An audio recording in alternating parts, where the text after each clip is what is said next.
नमस्कार, सुप्रभात. बहुविध कला, साहित्य, संस्कृती जोपासणाऱ्या श्री स्थानक अर्थात ठाण्यामध्ये मी पूर्वा आणि मी अभय आपल्या सगळ्यांचं मनपूर्वक स्वागत करतो. मित्रांनो, आपल्या सगळ्यांना माहिती आहे की गेल्या 2 वर्षांचा कालावधी आपल्या सगळ्यांसाठीच आव्हानात्मक होता. या काळामध्ये खऱ्या अर्थानं आपल्याला सगळ्यांनाच जगण्याची उमेद दिली ती कला, साहित्य आणि संस्कृतीच्या या अस्तित्वानंच. या सगळ्यातून बाहेर पडत असताना सकारात्मकता आणि सृजनत्व या दोन्ही गोष्टी कसोशीनं जपणाऱ्या या तरुणाईला साथ घालण्याचं आम्ही ठरवलं. आणि अर्थातच तरुणाईचे बळ वाढवा, जपा त्याला तरुपरी हे कुसुमाग्रजांचे शब्द स्मरून साकार झालं. हेच कोकण मराठी साहित्य परिषद आणि ठाणे महानगरपालिका आयोजित 2रं राज्यस्तरीय युवा साहित्य संमेलन.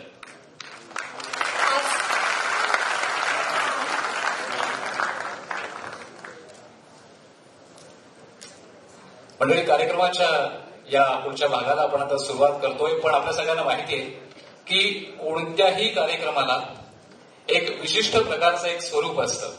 तसंच स्वरूप कोमसापच्या साहित्य संमेलनांना हे नेहमीच राहिलेलं आहे. आणि आपल्या सगळ्यांना माहिती आहे की आज सकाळी अगदी 7:30-8 पासून अगदी उत्साहानं म्हणजे सभागृहाकडे येत असताना तो उत्साह ओसंडताना अक्षरशः दिसत होता. तो म्हणजे अर्थातच आपल्या पारंपरिक दिंडीच्या किंवा पालखीच्या रूपानं. त्यामुळे आता ही पालखी या वील भावे सभागृहामध्ये येईल. आता आपण बघूया.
ज्यांनी पाहिले त्यांना लक्षात आलं असेल की ग्रंथदिंडी किंवा पालखी ही काय दिमाखात ठाणेकरांनी एन्जॉय केली असणार आहे.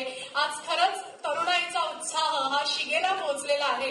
मंडळी, पालखी हा जो सगळा भाग आहे ना, हा केवळ प्रतिकात्मक आहे असं नाहीये. आज मंचावर बसलेल्या सगळ्याच दिग्गजांनी किंवा या सभागृहामध्ये असणाऱ्या सगळ्याच दिग्गज साहित्यिकांनी जे काही करून ठेवलेलं आहे, खऱ्या अर्थानं ती पालखी तो जो वारसा आहे तो वारसा आमच्या नवीन पिढीच्या खांद्यावर देण्याचा हा प्रसंग आहे. म्हणून या पालखीचं महत्व हे आजच्या कार्यक्रमात फार महत्वाचं आहे. आणि म्हणूनच या पालखीचे भोई होताना आम्हाला सगळ्यांनाच अतिशय आनंद होतोय. नक्कीच. आज या उद्घाटन सोहळ्यासाठी साहित्य, शिक्षण, कला, राजकारण, समाजकारण या सगळ्या क्षेत्रातील दिग्गज मंडळी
मी मान्यवरांना विनंती करतो की त्यांनी कृपया आपापल्या जागांवर स्थानापन्न व्हावं.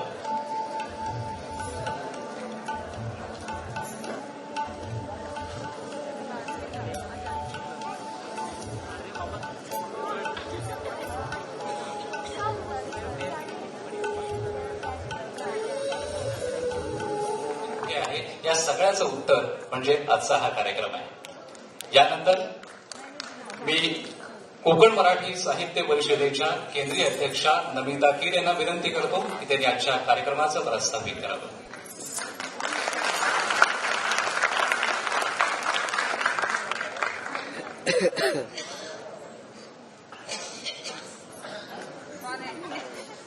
नमस्कार. कोकण मराठी साहित्य परिषद आणि ठाणे महानगरपालिका यांच्या संयुक्त विद्यमाने आज आपण हे 2 दिवसाचं युवा संमेलन आयोजित केलं आहे. या युवा संमेलनाला आवर्जून उपस्थित असलेले व्यासपीठावरचे माननीय पद्मश्री मधु मंगेश कर्णिक, कोकण मराठी साहित्य परिषदेचे संस्थापक अध्यक्ष माननीय नामदार उदयजी सामंत, उच्च शिक्षण मंत्री माननीय श्री नरेश म्हस्के, या संमेलनाचे स्वागताध्यक्ष माननीय डॉक्टर भालचंद्र मुनगेकर, माजी कुलगुरू मुंबई विद्यापीठ, माननीय श्री राजेश नार्वेकर, जिल्हाधिकारी ठाणे, माननीय ज्योती ठाकरे, अध्यक्षा महिला आर्थिक विकास महामंडळ, माननीय श्री रमेश कीर, विश्वस्त, कोकण मराठी साहित्य परिषद. इथे उपस्थित असलेले आपण सगळे युवा युवती, रसिक प्रेक्षक तसंच पत्रकार बंधू भगिनींनो, आजचा हा जे संमेलन आहे ज्याला आम्ही म्हणतो की कलेचं माहेरघर, त्या ठाण्यामध्ये हे संमेलन, हे दुसरं संमेलन आमचं आयोजित होत आहे. इथे विशेष हा भाग आहे की पहिलं संमेलनही या ठाण्यामध्येच आयोजित केलेलं होतं. मला तर असं वाटतं की यामागे या ठाण्याचं जे राजकीय नेतृत्व आहे, त्याला साहित्याची जी आवड आहे, जे प्रेम आहे ते तर आहेच, पण त्याचबरोबर इथल्या कलासक्त ठाणेकरांचा भरघोस पाठिंबा आहे. आणि म्हणूनच आज या संमेलनाला हा असा आपल्याला अपार असा प्रतिसाद मिळालेला आहे. कोकण मराठी साहित्य परिषद अवघ्या कोकण प्रांतात लेखन आणि वाचन ही संस्कृती रुजावी आणि या संस्कृतीच्या माध्यमातून कोकण, संपूर्ण कोकण हा एकात्म व्हावा, या उद्देशाने आदरणीय मधु मंगेश कर्णिक यांनी कोकण मराठी साहित्य परिषदेची स्थापना 31 वर्षापूर्वी केली. त्यानंतर ज्यावेळेला आमचं रौप्य महोत्सवी संमेलन होतं, त्यावेळेला आमच्या सगळ्यांच्या मनात एक विचार असा आला प्रकर्षाने की आता आपल्या संस्थेला 25 वर्ष होत आहेत, पण यानंतरच्या 50 वर्षांनंतरची आपली संस्था ही अधिक सक्षमपणाने जर आपल्याला पुढे न्यायची असली तर आपल्याला यामध्ये युवकांचा सहभाग अधिक वाढवायला हवा. आणि त्यावेळेला म्हणजे 2015ला आम्ही युवा शक्ती या आमच्या एका नवीन घटकाची स्थापना केली. खरं तर आजचा जो युवक आहे, हा युवक उद्याच्या साहित्य विश्वातला लेखक आहे, वाचक आहे, साहित्यप्रेमी आहे आणि चांगला कार्यकर्ताही आहे. आणि त्यामुळे त्या युवकाकडे आम्ही त्यांना ते मार्गदर्शन, जे आम्ही जुने आहेत संस्थेमध्ये, तर असं एक आम्ही म्हणतो की जुने हे तुमचे सोबती आहेत आणि नवीन आहात त्यांचं स्वागत आहे. अशा पद्धतीने आम्ही या युवकांना आमच्यामध्ये सामावून घेतलेलं आहे. सगळीकडे चर्चा असते, मराठीचं काय होणार, मराठी कशी टिकणार, मराठी कशी वाढणार, असे प्रश्न व्याकुळतेने विचारले जातात. त्याच्यासाठी कोमसापाने हा एक केलेला वेगळा प्रयोग आहे. आज आमच्याकडे कोमसापाचा जो युवा शक्तीचा घटक आहे तो खूप असा एक जबरदस्त असा आहे. म्हणजे अनेक हे युवक आहेत, हे आमच्यामध्ये सहभागी होऊन उपक्रम करत आहेत. आजचा जर आपण हा कार्यक्रम आजचा जर ही कार्यक्रम पत्रिका बघितली तर त्यामध्ये आपण सगळं जे आहे ते युवकांना जे आवडेल, युवक ज्याच्याकडे लवकर असे ओढले जातात असे विषयच आपण यामध्ये घेतलेले आहेत. त्यामध्ये बोलीभाषेतील कवितांचं सादरीकरण आहे. तसंच ज्या इतर म्हणजे बहुभाषिक काव्य संमेलन आहे, मराठी स्टँडअप कॉमेडी आहे जी सगळ्याच मुलांना आवडते. तसंच मराठी रॅप गाणी आहेत. हे सगळे युवकांचे कार्यक्रम आहेत आणि एक परिसंवाद सुरेख आहे तो म्हणजे पत्रकारिता आणि आजचा युवा वर्ग ह्यांच्यातलं आदान प्रदान हा एक परिसंवाद आहे. आणखीनही असे अनेक कार्यक्रम आहेत जे युवकांना आवडतील. हे जे आजचे युवक आहेत ना माझ्या समोर बसलेले, हे सगळे जागतिकीकरणाच्या त्या कालावधीतले जन्म घेतलेले हे युवक आहेत. त्यांचं विश्व वेगळं आहे. म्हणजे त्यांनी जरी पूर्वीचे आज आपले अध्यक्ष आहेत माननीय प्रणव सखदेव व्यासपीठावर आज ते बसलेले आहेत आणि सगळ्यांची नावं घेतली. मी जे आमचे युवा अध्यक्ष आहेत तर ते माननीय प्रणव सखदेव, तर त्यांनी त्यांनी जे असं आपण म्हणतो की युवकांच्या आवडीचं किंवा तेही या जागतिकीकरणाच्या काळातले किंवा या आसपासच्या काळातले लेखक आहेत. हे जे आहेत लेखक ना त्यांना त्यांनी जुन्या नव्या साहित्याचं त्याचप्रमाणे देश विदेशातलं साहित्यही हे आजचे तरुण लेखक वाचतात. त्यांच्या हातात फोन असतो, त्या फोनवरनं ते जगाशी संपर्क ठेवतात. ते जे काय सगळे अपडेट आहेत ते त्यांचे जगाशी असतात. त्यांची भाषा, त्यांचं बोलणं, त्यांचे विचार हे थेट असतात आणि हा थेटपणा त्यांच्यात हा मोकळेपणा कुठून येतो तर त्यांच्या जगण्यातून येतो. ते थांबावत नाही लिहिताना, व्यक्त होताना. म्हणून आजचं जे आम्ही संमेलन आयोजित करत होतो तेव्हा एक अनेक नवीन विषय त्यामध्ये येत होते. इथे मी आणखीन एक सांगेन की आपण म्हणतो की हे जे संमेलन आहे या संमेलनाचं स्वागताध्यक्ष नेहमी पडद्याआड असतात, खूप काम करतात. मी त्यांच्याविषयी 2 वाक्य बोलू इच्छिते की गेले काही महिने आम्ही या संमेलनासाठी खूप अशी धडपड करतो, मेहनत घेतोय आणि त्यातल्या जवळजवळ प्रत्येक आमच्या बैठकीला माननीय नरेश म्हस्के हे उपस्थित असतात, मार्गदर्शन करतात. मला जाणवलेलं त्यांच्यातलं एक म्हणजे त्यांच्यामध्ये एक असा सच्चा कार्यकर्ता आहे आणि मी जे करीन ते उत्कृष्ट करीन हा त्यांचं ध्येय असतं. आणखीन उल्लेख करीन की आमचे कार्याध्यक्ष प्रदीप ढवळ आहेत. ते खूप उत्साही आहेत आणि त्यांचं संघटन चांगलं आहे. त्यामुळे आमच्या युवा शक्तीच्या ज्या अध्यक्ष आहेत आत्ताच्या प्राध्यापक दीपा ठाणेकर यांच्याबरोबर त्यांच्या सहकार्यांबरोबर त्यांनी हे सगळं एवढं शुभधनुष्य पेरलेलं आहे. इथे ठाणा शाखेचाही मी मुद्दाम आवर्जून उल्लेख करून माझे सगळे पदाधिकारी, माझे सगळे सभासद यांनी या संमेलनाला आपला हातभार लावलेला आहे. एकच सांगेन की आपण नेहमी म्हणतो, जाता जाता सांगेन एवढंच की हे युवक जे लिहितात आणि आपण त्यांच्यावर आपण समीक्षा करतो, वाचतो, पण आज जे आपल्याकडे आपले प्रमुख अध्यक्ष आहेत त्यांना नुकताच साहित्य अकादमीचा पुरस्कार मिळाला, युवा साहित्य पुरस्कार मिळालेला आहे.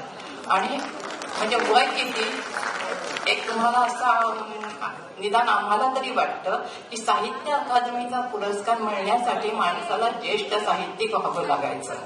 आज हे तरुण साहित्यिक यांच्याबरोबर असे अनेक आहेत, किरण गुरव आहेत. तर ह्या साहित्यिकांना आज असा मानाचे अकादमीचे पुरस्कार मिळतात तेव्हा आम्हाला आनंद होतो. ह्या प्रणव सखदेवचं एक वाक्य ह्या संदर्भात मला आठवतं की त्यांनी असं एका मुलाखतीत म्हटलं होतं, मी माझ्या वाचकाच्या हाती सहज असं काहीही देणार नाही. मी माझ्या वाचकाच्या हाती सहज काही देणार नाही. त्यांनी आपल्या कल्पनाशक्तीने, जाणीवेने, संवेदनेने जाग येऊन, त्यांच्या संवेदनेला, जाणीवेला जाग येऊन त्यांनी ते समजून घेतलं पाहिजे असं मी काहीतरी निर्माण करेन. तर मी असं करेन की जे वाचकाला समजून घ्यायला लागेल, हा जो आत्मविश्वास आहे तो आजच्या युवकांमध्ये आहे, तरुण लेखकांमध्ये आहे. त्यांना सगळ्यांना मी आजच्या ह्या संमेलनाच्या शुभेच्छा देते. खूप चांगले कार्यक्रम 2 दिवस मोकळेपणाने करूया. यातून अनेकांनी मध्ये मला प्रश्न विचारला, संमेलनातून काय साधतं माहित नाही मला, पण मला एवढंच कळतं, आधी इतकी संमेलनं घेतली आम्ही, त्याच्यात मला एक कळलं की या संमेलनात ज्या या आपल्या 2 दिवसाच्या ज्या उत्सवी वातावरणात अनेकांना नेतृत्व कळतं, वक्तृत्व कळतं, सभाधीटपणा कळतो, आत्मविश्वास कळतो आणि संवाद शैलीही कळते. आता ह्यातलं ज्या कोणी किती घ्यायचं हे प्रत्येक युवकाने ठरवायचंय, पण इथे तुम्हाला खूप चांगले असे क्षण मिळणार आहेत, तर ते मोकळेपणाने अनुभवा. तुम्हाला परत शुभेच्छा. थांबते. अत्यंत विस्तृतपणानं हे संमेलन का होतं आहे त्यामागची भूमिका ही अध्यक्ष ज्या आहेत, केंद्रीय अध्यक्ष कोमसापच्या आता नमिता केडी यांनी सांगितली. धन्यवाद मॅडम. मंडळी, कार्यक्रमाच्या पुढच्या आणि अतिशय महत्वाच्या भागाकडे आता आपण वळतोय. ठाणे नगरीमध्ये हे संमेलन होत असताना इतके अनेक दिग्गज या संमेलनाला उपस्थित असताना या सगळ्यांचं आपल्या सगळ्यांच्या वतीनं यथोचित असं स्वागत होणं, सन्मान होणं हे आम्हाला उचित वाटतं. म्हणूनच मी सुरुवातीला विनंती करतो की आजच्या कार्यक्रमाचे, या संमेलनाचे संमेलन अध्यक्ष माननीय प्रणव सखदेव. आता माननीय हा शब्द मी आज मुद्दाम वापरतो, याचं कारण प्रणव आपल्या पिढीतला आहे हे जरी खरं असलं तरी आज त्याचा मान हा संमेलन अध्यक्ष असल्यामुळे मला वाटतं महत्वाचा आहे. प्रणवजी सखदेव यांचं स्वागत करावं अशी मी मधुमंगेश कर्णिक यांना विनंती करतो.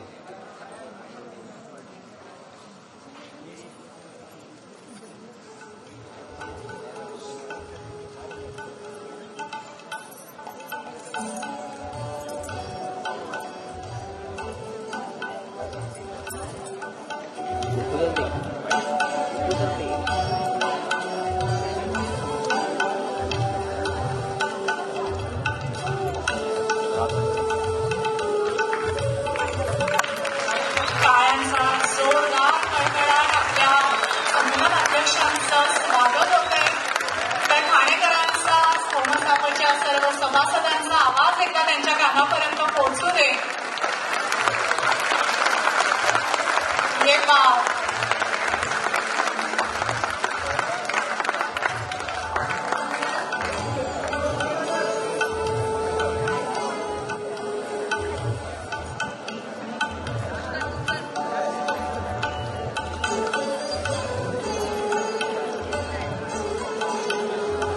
मंडळी, यानंतर मी विनंती करतो आजच्या कार्यक्रमासाठी विशेष करून उपस्थित असणारे आणि खऱ्या अर्थानं आपल्या महाविद्यालयीन विद्यार्थ्यांशी यांचा अतिशय निकटचा संबंध नेहमी येतो असे आमचे आदरणीय उच्च शिक्षण मंत्री उदयजी सामंत सर, त्यांचा सन्मान पुरोहित सरांनी करावा अशी मी त्यांना विनंती करतो.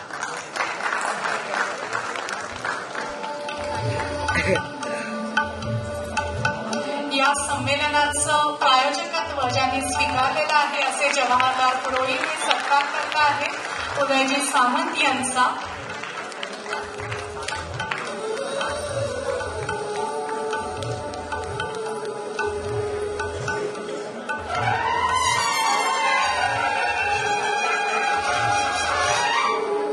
यानंतर कल्याण लोकसभेचे तरुण तडफदार माननीय खासदार डॉक्टर श्रीकांतजी शिंदे सरांचा सन्मानही पुरोहित सरांनी करावा अशी मी त्यांना विनंती करतो. मंडळी, ज्येष्ठ आणि तरुण यांचा एक अनोखा असा संगम या व्यासपीठावर आज आपल्याला बघायला मिळतं. हेही एक महत्वाचं उद्दिष्ट कोमसापच्या युवा संमेलनाचं.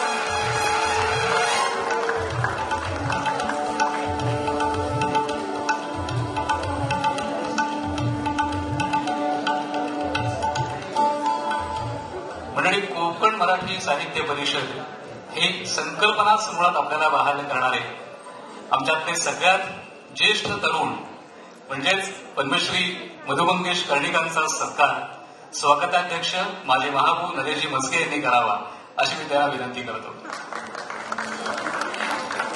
साधून बोलून ज्येष्ठ तरुण हा शब्द यासाठी वापरला की संमेलन किंवा कोणताही कार्यक्रम असला तरी सर्वाधिक उत्साह यांचा असतो. म्हणून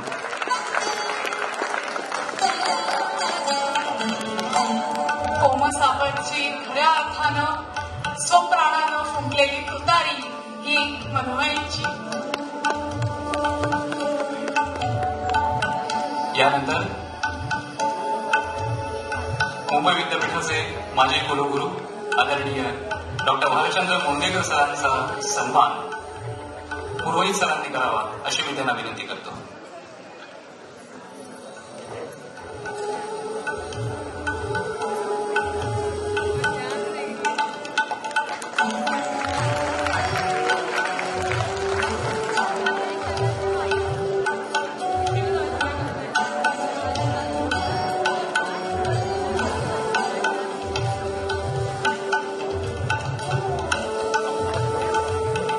यानंतर ठाण्याचे जिल्हाधिकारी माननीय राजेश नार्वेकर यांचा सत्कार कमलेश प्रधान यांनी करावा अशी मी त्यांना विनंती करते.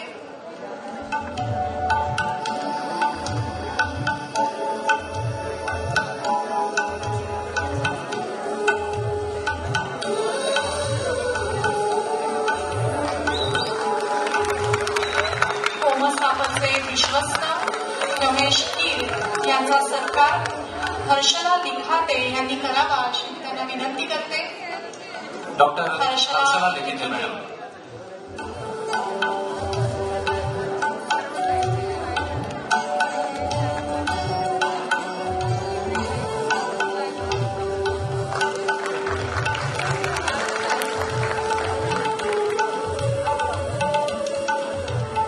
धन्यवाद मॅडम. मंडळी, संमेलन यशस्वी होण्यासाठी अनेकांचा हातभार आवश्यक असतो. आज खऱ्या अर्थानं सकाळपासून यासाठी कार्यरत असणारे आदरणीय माजी सभापती परिवहन समिती विलासजी जोशी यांचा सत्कार करण्यात यावा. मी म्हस्के सरांना विनंती करतो की त्यांनी विलासजींचा सन्मान करावा. संमेलनाकरता लागणाऱ्या ज्या सगळ्या बसेसची सेवा आहे ती यांनी आपल्याला पुरवलेली आहे, म्हणून आपलं इथपर्यंतचं येणं हे सुखद झालेलं आहे. साहित्यापर्यंत खरोखर पोचवणारा माणूस असा आपण उल्लेख करू शकतो.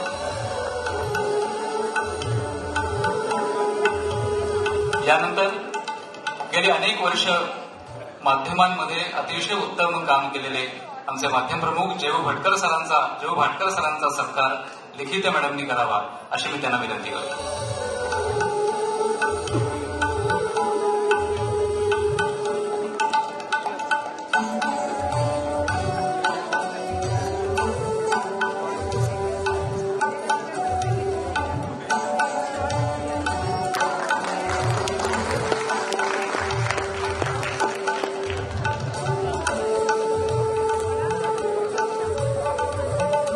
यानंतर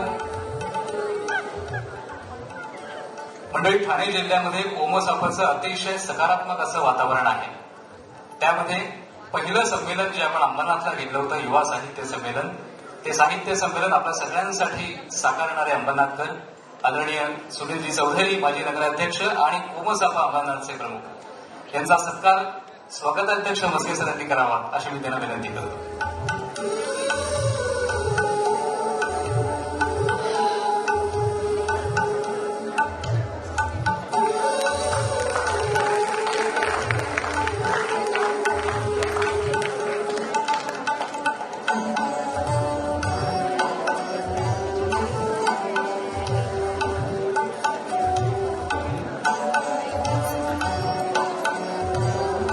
कोमसापच्या अध्यक्षा यांनी मगाशी प्रास्ताविक आपल्यासमोर सादर केलं. त्या नमिता कीर मॅडमचा सत्कार दीपा ठाणेकर मॅडमनी करावा अशी मी त्यांना विनंती करतो.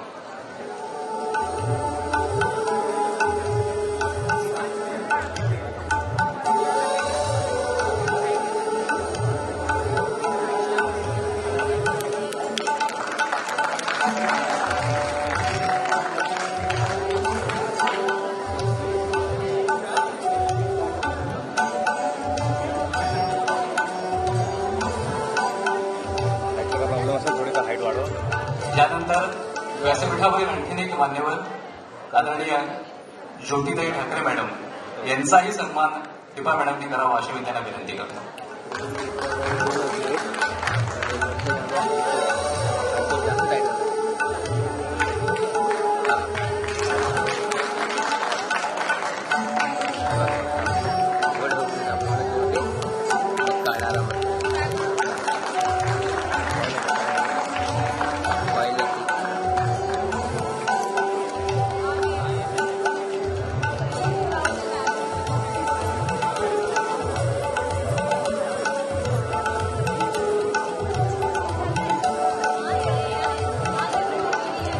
मंडळी, उत्सव युवा साहित्य संमेलन आपल्याला भव्य स्वरूपामध्ये दिसतंय. हे सगळे मान्यवर आवर्जून आपुलकीनं आलेत, पण खऱ्या अर्थानं या सगळ्या मान्यवरांची मोठ बांधणं ही आपुलकी खऱ्या अर्थानं निर्माण करणारे आमचे captain of ship doctor Pradeep Dhawal सरांचा सन्मान करावा अशी मी डॉक्टर उदय सामंत सरांना विनंती करतो. खऱ्या अर्थानं या साहित्य संमेलनाच्या पालखीचे भोई आणि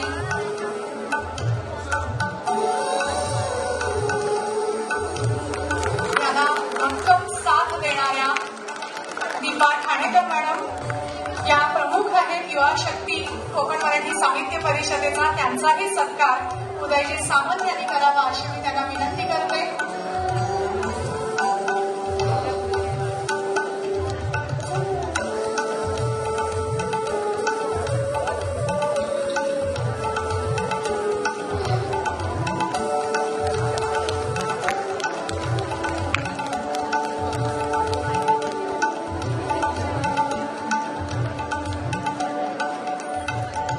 मंडळी, हे सगळं आपल्यासमोर जे उभं राहत आहे ते मी मगाशी म्हणालो त्याप्रमाणे एक भक्कम जनाधार तर लागतोच, पण त्या भक्कम जनाधाराबरोबर खऱ्या अर्थानं आम्ही गमतीनं असं म्हणतो की सैन्य हे बोटावर चालतं हो. त्यामुळे या सगळ्या विचारांचा जर आपण आढावा घेतला तर एक अत्यंत महत्वाचा आणि विशेष सत्कार आम्ही आता करणार आहोत, तो म्हणजे जवाहरलाल पुरोहित यांचा. मी विनंती करतो आदरणीय मधुमंगेश कर्णिक यांना की जवाहरलाल पुरोहित यांचा सत्कार, सन्मान आणि आमच्या सगळ्यांतर्फे त्यांचे आभार.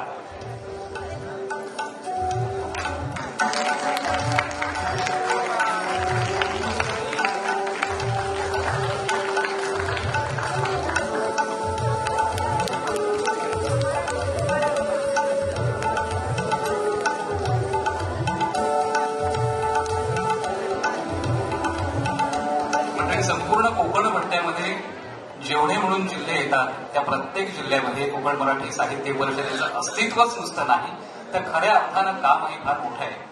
ही सगळी धुरा खऱ्या अर्थानं आपल्या नेतृत्वानं वाहून देणारे हे आमचे त्या त्या जिल्ह्यातल्या पालखीचे भोई जे आहेत मागे, त्यांचा आपण आता सन्मान करणार आहोत. सुरुवातीला पालघर जिल्हा अध्यक्ष प्रवीण दवणेजी, त्यांचा सत्कार दीपा ठाणेकर यांनी करावा अशी मी त्यांना विनंती करतो.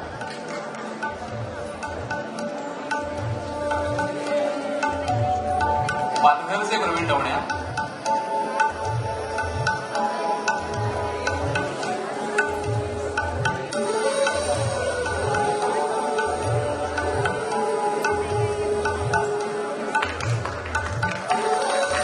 ठाणेकरांना विनंती करतो की त्यांनी हा सन्मान करावा.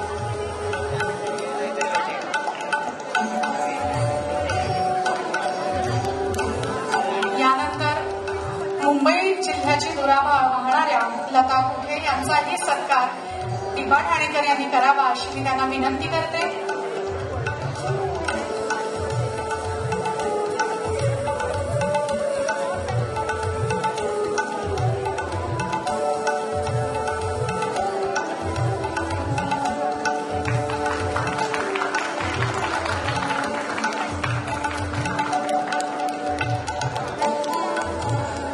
यानंतर रायगड जिल्हा सुधीर शेख यांचाही सत्कार दीपा ठाणेकर यांनी करावा अशी मी त्यांना विनंती करते. रायगड जिल्ह्याची धुरा वाहणारे सुधीर शेख. साक्षात रायगडाची धुरा व्हायची, आणखीन काय पाहिजे? त्याकरता फक्त रायगडकरच पाहिजे. यानंतर बाळा कामदार सातारकरांचा सन्मान दिवाताईंनी करावा अशी मी त्यांना विनंती करतो.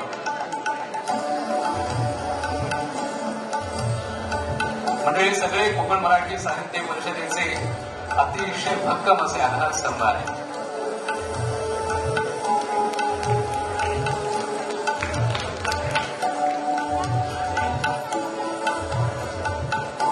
या मान्यवरांमध्ये अनेक उत्तम कलाकार सुद्धा आहेत. ज्येष्ठ चित्रकार विजयराज बोधनकरजींचा सन्मान दीपाजींनी करावा अशी मी त्यांना विनंती करतो.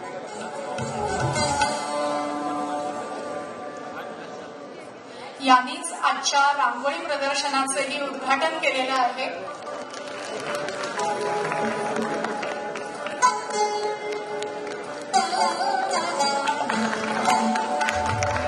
मंडळी, यानंतर आपल्या सगळ्यांना माहिती आहे की कुठल्याही साहित्य चळवळीमध्ये ग्रंथालय चळवळ ही फार महत्वाची मानली जाते. म्हणूनच ग्रंथालय संचालक शालिनीताई इंगोले मॅडमचा सत्कार डॉक्टर प्रदीप ढवळ सरांनी करावा अशी मी त्यांना नम्र विनंती करतो.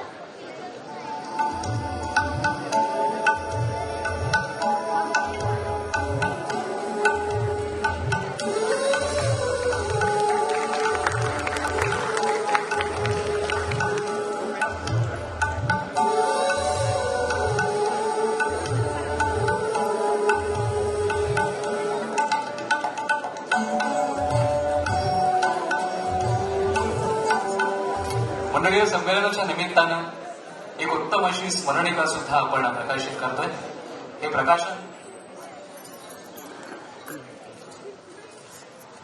या स्मरणिकेचं प्रकाशन आपण करणारच आहोत, पण त्याआधी तुमच्या ठाणेकरांचाच एक महत्वाचा सन्मान राहिला आहे. तो म्हणजे ठाणे कोकण मराठी साहित्य परिषदेच्या अध्यक्षा संगीताताई कुलकर्णी यांचा सन्मान ढवळ सरांनी करावा अशी मी त्यांना विनंती करतो.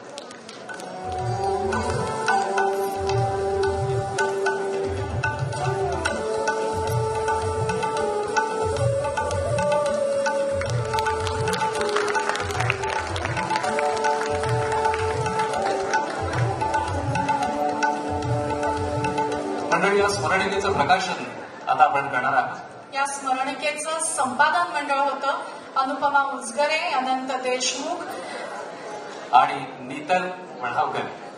आजच्या कार्यक्रमाचे प्रमुख पाहुणे आदरणीय उच्च शिक्षण मंत्री उदयजी सामंत यांच्या हस्ते आज आपण या स्मरणिकेचं प्रकाशन करणार आहोत.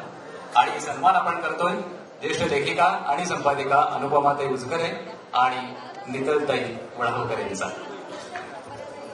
त्यांना मी विनंती करतो की त्यांनी कृपया व्यासपीठावर यायचं आहे.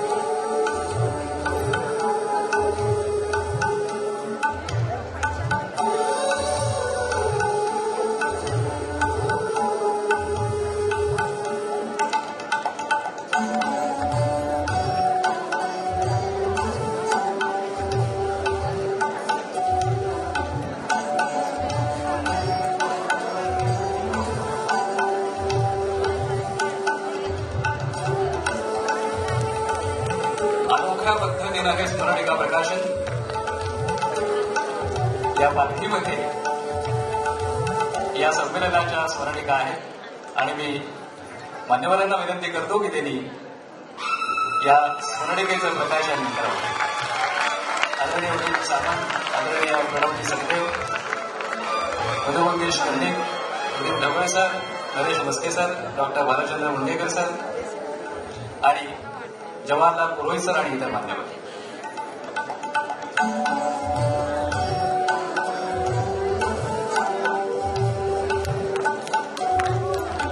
या ठिकाणी स्मरणिकेचं प्रकाशन संपलं आहे.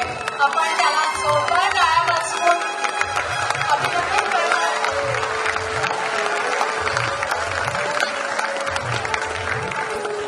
अत्यंत देखणं असं हे मुखपृष्ठ या स्मरणिकेचं केलेलं आहे.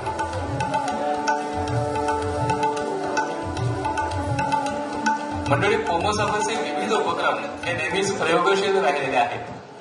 नवसृजनाला अशा प्रकारच्या संमेलनाच्या माध्यमातून आपण नेहमीच पाठबळ दिलंय.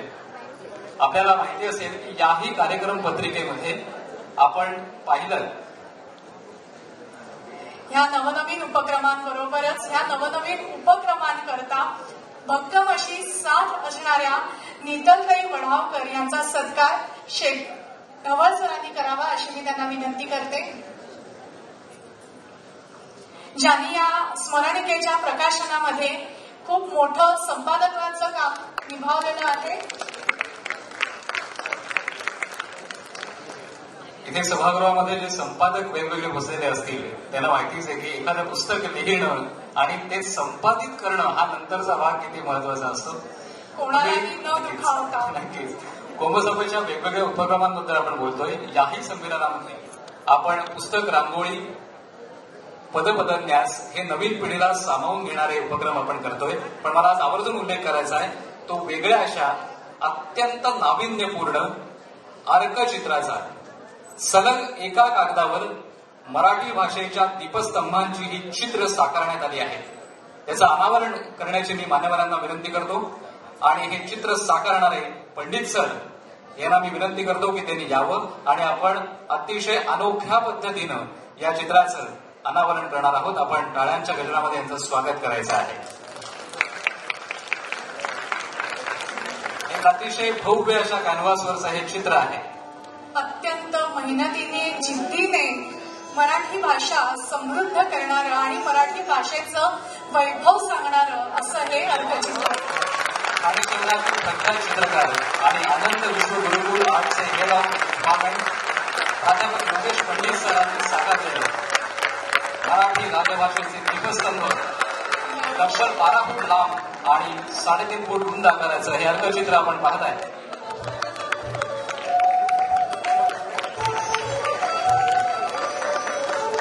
या अर्कचित्रामध्ये छत्रपती शिवाजी महाराज, ज्ञानेश्वर महाराज, तुकाराम महाराज पासून सुभाषराज प्रतिमा आणि मधुमंगेश कर्णिक ते आत्ताच्या कविवर्य अशोक बागवे, नाटककार प्रदीप ढोळ यांच्यापर्यंत सगळ्या पिढ्या या साकारलेल्या आहेत. एक अनोखं खऱ्या अर्थानं साहित्याचं दृश्य रूपच हे म्हणावं लागेल.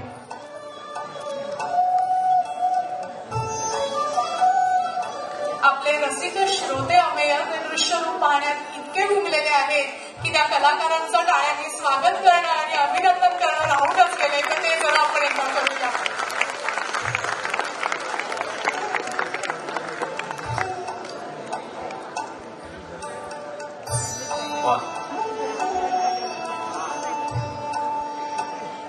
हे अर्कचित्र आहे. आपण गमतीनं मराठीमध्ये म्हणतो काय अर्क आहे हो अगदी. खऱ्या अर्थानं असं अर्क स्वभावानं असल्याशिवाय अशा प्रकारची कलाकृती साकारली जात नाही मंडळी. आणि यासाठी एकदा टाळ्या. आणि खरोखर म्हणूनच लाभले आम्हास भाग्य बोलतो मराठी.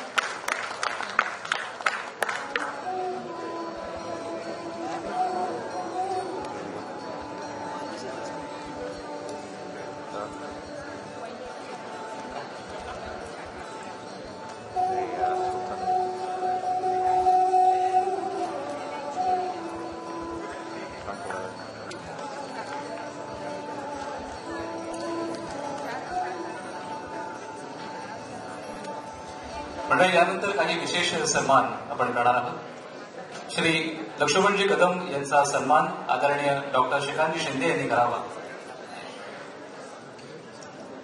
यानंतर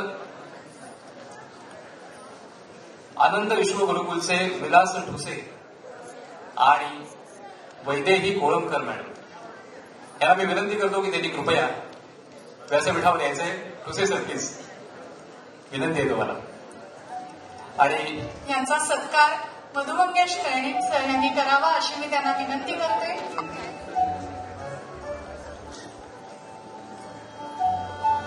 म्हणजे या कार्यक्रमाच्या उभारणीमध्ये एक अत्यंत महत्वाचं योगदान हे विलास ठुसे सरांचं राहिलेलं आहे.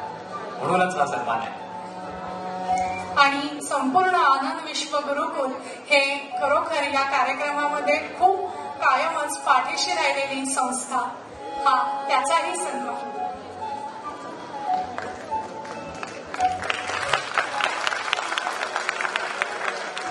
यानंतर कर्मवीर भाऊराव पाटील कॉलेजचे सचिन मोरे सर आणि संतोष गावडे सर इथे असतील तर मी त्यांना विनंती करतो की त्यांनीही येऊन सन्मानाचा स्वीकार करावा.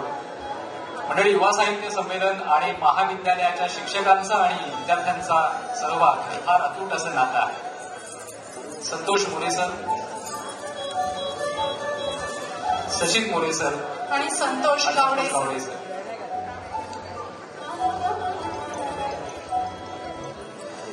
मंडळी, या संपूर्ण संमेलनामध्ये अनेकांचं उत्तम सहकार्य आम्हाला लाभलं. त्यामध्ये मला आवर्जून उल्लेख करायचा आहे. जोशी बेडेकर महाविद्यालय, आर.जे. ठाकूर महाविद्यालय, मोह विद्यालय, संकल्प विद्यालय, ग्रामीण शिक्षण संस्था, ब्राह्मण शिक्षण संस्था, मनीषा एज्युकेशन ट्रस्ट, पर्ण फाउंडेशन, राजेश सोलंकी, भारती मेहता या सगळ्यांच्या प्रायोजकत्वामुळे हे भव्य दिव्य असं दुसरं कोकण मराठी साहित्य युवा संमेलन उभं राहिलेलं आहे.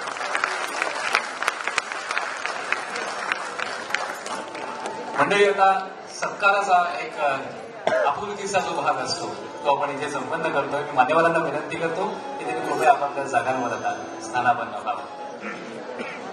यानंतर या संमेलनाच्या उद्घाटन सोहळ्याच्या या पुढच्या टप्प्याकडे आपण येतोय. मी विनंती करतो आदरणीय माजी कुलगुरू डॉक्टर भालचंद्र मुणगेकर सरांना की त्यांनी आम्हाला संबोधित करावं.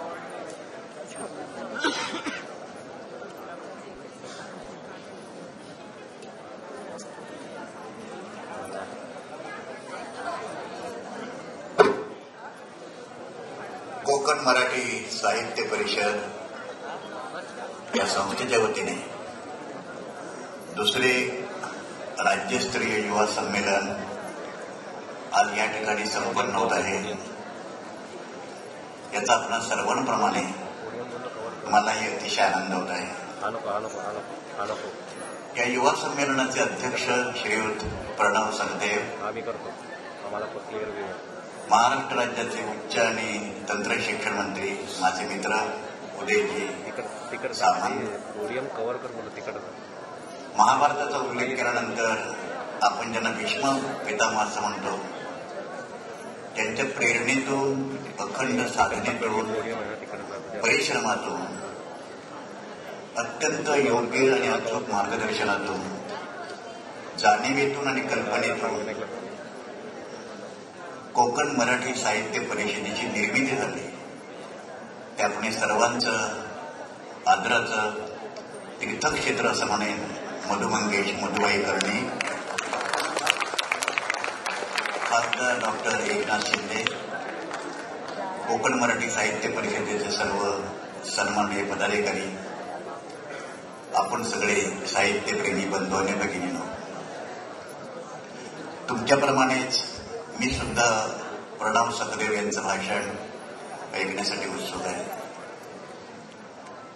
पण या संमेलनात उपस्थित असल्यामुळे आणि साहित्य हे एक माझा पूर्वीपासून म्हणजे अर्थशास्त्रामध्ये 50 वर्ष घालवल्यानंतर सुद्धा माझ्या जीवनाचे एक अविभाज्य अंग असल्यामुळे 1-2-3 मुद्दे अत्यंत संक्षिप्तपणे आपणासमोर मांडू इच्छितो. आमची पिढी ही साहित्यावर घडली. म्हणजे मी संपूर्ण माझं जे काही बरं वाईट व्यक्तिमत्व आहे त्यातला बरा भाग हा साहित्यातून घडणं. म्हणजे खांडेकरांची क्रमज्योत कादंबरी जरी मी वाचली नसती तर मी रिझर्व्ह बँकेची नोकरी सोडली नसती. महानिषाद प्रतिष्ठा तुमगमा शाश्वती समा यत्क्रमचे मिथुनादेकम तोमावधी काममोहित. खांडेकर मोठे लेखक की छोटे लेखक हा मराठीमध्ये एक अत्यंत निष्क्रिय वाद गेल्या 50 वर्षामध्ये सुरू होता. खांडेकर असताना सुद्धा मला त्याच्यात जायचं नाही. पण मला असं वाटतं की खांडेकरांचं पुन्हा पुनर्मूल्यन करावं लागेल. तर साहित्यावर आम्ही घडलो. मधुबाईंची ड्युकी कादंबरी पहिल्यांदा वाचली रिझर्व्ह बँकेत असताना. तुमची संपूर्ण पिढी युवकांची जी आहे ती तंत्रज्ञानावर उभारलेली आहे.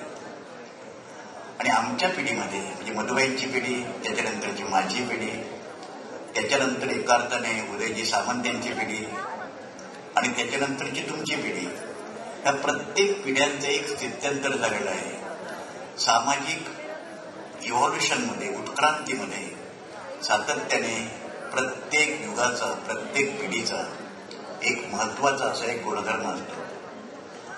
पण साहित्यातून जी भावनिर्मिती, भावनात्मकता, संवेदनशीलता, दुसऱ्याच्या विषयी असलेली करुणा, परोपकार, कृतज्ञता हे तंत्रज्ञानातून निर्माण होऊ शकत नाही.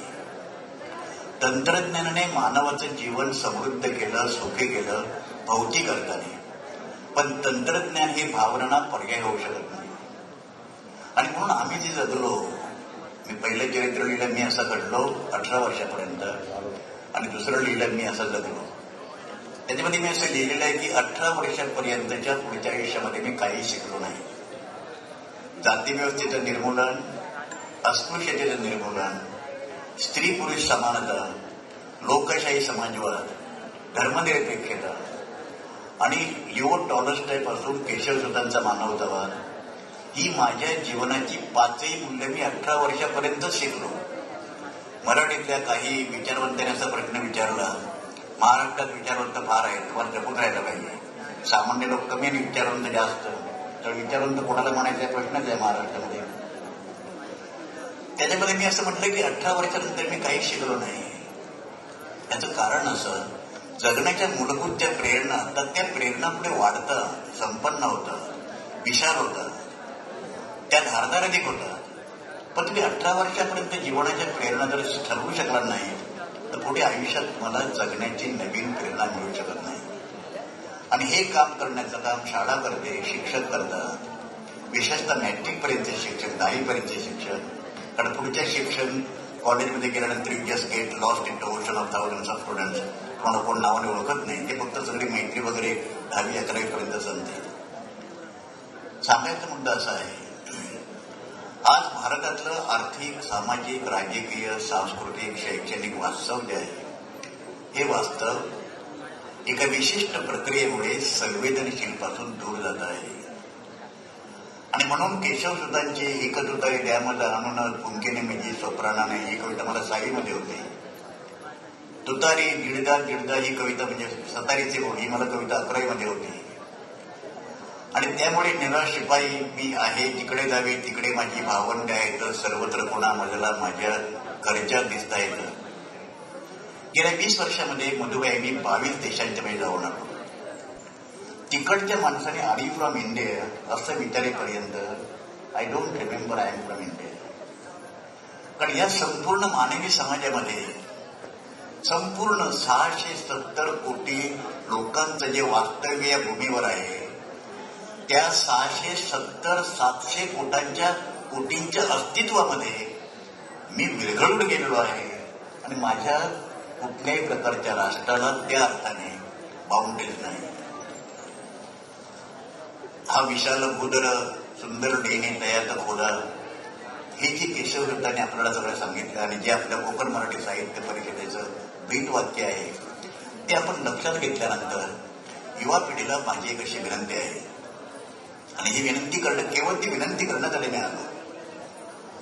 मी जर्मनीमध्ये, I am sorry to mention, मला काय, आम्ही शिक्षक लोक पगार घेतो म्हणजे घ्यायचो ते काय बोलण्यासाठी. ते बोलणं मुलांना आवडेल किंवा न आवडेल, पास होते किंवा नापास होते, आमच्या पगारामध्ये काही फरक नाही. एकमेव प्रोफेशन टीचरचं असं आहे की ज्यासाठी बोलण्यासाठी पैसे दिले जातात. It is not a profession. बोला, विद्यार्थी ऐकलं, पास होऊ दे, नापास होऊ दे वगैरे सगळं. परंतु सांगण्याचा मुद्दा असा की जर्मनीमध्ये मी इंग्लिश लिटररी असोसिएशनच्या अॅन्युअल सेशनचं उद्घाटन केलं. ज्या मुंगेकरला मुंबईमध्ये आल्यानंतर ABCD मी शिकलो 8वीमध्ये, तो आत्मविश्वास मला शाळेमध्ये मिळाला, तरुणपणामध्ये मिळाला. असा आत्मविश्वास तुम्ही स्वतःमध्ये निर्माण केला. आत्मविश्वास तुम्हाला बाजारामध्ये विकत मिळत नाही. तुमच्या अनुभवातून, दुसऱ्यांकडून शिकण्यासाठी, दुसऱ्यांमधून शिकण्यामधून, पुस्तकातून, व्यवहारातून तुमच्या मनामध्ये सातत्याने अशी भावना असल्या पाहिजे. आपल्याला अनोळखी असलेला, ओळखीचा असलेला प्रत्येक माणूस, प्रत्येक स्त्री, समाजातील, जगातील, शेजारी हा तुमचा भाऊ, बहीण, आई, वहिनी, बहीण अशी तुमच्या नात्याने आहेत. हे जग नात्यांवर चाललेलं आहे. मलबार युद्धवर ज्या ठिकाणी मिनिस्टर राहतात आणि ज्या ठिकाणी मुकेश अंबानींचा बंगला 28 माळ्यांचा आहे, जेव्हा आता वादग्रस्त आहे, तिथे कुठेतरी काहीतरी स्फोटक ठेवले म्हणून त्याच्यावर समाज जगत नाही. समाज सर्वसामान्य माणसांच्या भावनावर जगतो. आणि म्हणून भावना ती जोपासणं, ती समृद्ध करणं आणि तुमच्या बरोबर असलेले नसलेले सगळ्यांच्या विषयी एक बंधुत्वाची, भातृभावाची भावना असणं, हेच संस्कृतीचं संपूर्ण संकेत आहे. स्त्रियांच्या विषयी बोलायचं म्हणजे आपण फार स्त्रियांच्या सक्षम करण्याच्या विषयी बोलतो. जगातल्या सगळ्या देशांचा सर्वे मी केलेला आहे. भारत इतकी वाईट वागणूक स्त्रियांना आज कुठेही दिली जात नाही जगाच्या पाठीवर. पाकिस्तानात सुद्धा नाही. आज सक्षम तर सोडून द्या, पार्लमेंटमध्ये बोलताना असं म्हणलं की स्त्रियांच्या सुरक्षेचा प्रश्न नाही. दिल्लीमध्ये मी 12 वर्ष राहिलो होतो. माझी बायको रडणी म्हणायची, बाबा as early as possible let's go to मुंबईमध्ये आपण. तर प्रश्न याच्यामध्ये असा आहे की इथे स्त्री पुरुष, मुंबई आजही असं एक शहर आहे की ज्या ठिकाणी 11:30 वाजेपर्यंत स्त्री रस्त्यावर बाहेर पडू शकते. दिल्लीत दुर्दैवाने तसं नाही आहे. कलकत्त्यामध्ये तुम्ही कोणत्याही स्त्रीकडे अशा नजरेने किंवा तिला त्रास देऊ शकत नाही. तेव्हा हे जे सगळे ऋणानुबंध आहे, समाज बिल्डिंग्सवर जगत नाही, समाज स्टॉक एक्सचेंजवर जगत नाही. जगण्यासाठी स्टॉक एक्सचेंजची आवश्यकता असते, पण स्टॉक एक्सचेंज पुरेसा नाही. समाज जगतो परस्परांच्या भावनावर, परस्परांच्या विश्वासावर, परस्परांच्या सहकार्यावर, परस्परांच्या संवेदनशीलतेवर. ही संवेदनशीलता समाजामध्ये प्रत्येक पिढीतून दुसऱ्या पिढीकडे संक्रमित असते. मला खात्री आहे मधुबाईंच्या प्रयत्नातून हे जे संपूर्ण कोकण मराठी साहित्य परिषदेचं विश्व निर्माण झालेलं आहे आणि तुम्ही ते अत्यंत सजगपणे, परिश्रमपूर्वक, जाणीवेच्या पातळीवर आणि अनुभूतीच्या पातळीवर तुम्ही ते पुढे घेऊन जा. गाडी आली उशिरा, रेल्वे उशिरा आली, दगड मारला, असं कधीही तुमच्या हातून झालं तर you are disqualified to become citizens of this country. कारण अमृतसरवरून गाडी जेव्हा त्रिवेंद्रमध्ये जेव्हा जाते 36 तास प्रवास करून, तेव्हा ती वेळेवरती कधीच पोहोचू शकणार नाही. जगातलं सगळ्यात मोठं रेल्वेचं नेटवर्क भारतामध्ये आहे. संपूर्ण युरोपमध्ये नेटवर्क आहे, त्याच्यात तिप्पट नेटवर्क एकट्या भारतामध्ये आहे. त्यामुळे भारतीय रेल्वे जनतेची प्रॉपर्टी आहे. ह्या ज्या संवेदना आहेत, या संवेदना जपून तुम्ही ते पुढे घेऊन जाल असा मला विश्वास वाटतो. प्रणव सखदेव हे साहित्य यांच्या उद्घाटनाचे अध्यक्ष आहेत, कार्यक्रमाचे, साहित्य सन्मानाचे. त्यांचं भाषण ऐकण्यासाठी मी उत्सुक आहे. आणि त्याचप्रमाणे तुम्हाला सगळ्यांना या देशाचा एक त्यातल्या त्यात समंजस नागरिक म्हणून कुलगुरू, planning commission, minister of state, Rajya Sabha, ह्या सगळ्या पोझिशन्स मी त्यावेळी निभावल्या. ज्या खेळीत उतरला त्यावेळी ते कपडे, वस्त्र मी बाहेर ठेवली. माझी भूमिका ही भारतातील एका संवेदनशील नागरिकाची आहे. ती तुम्ही समृद्ध करा, एवढं तुम्ही आवाहन करतो. जय हिंद.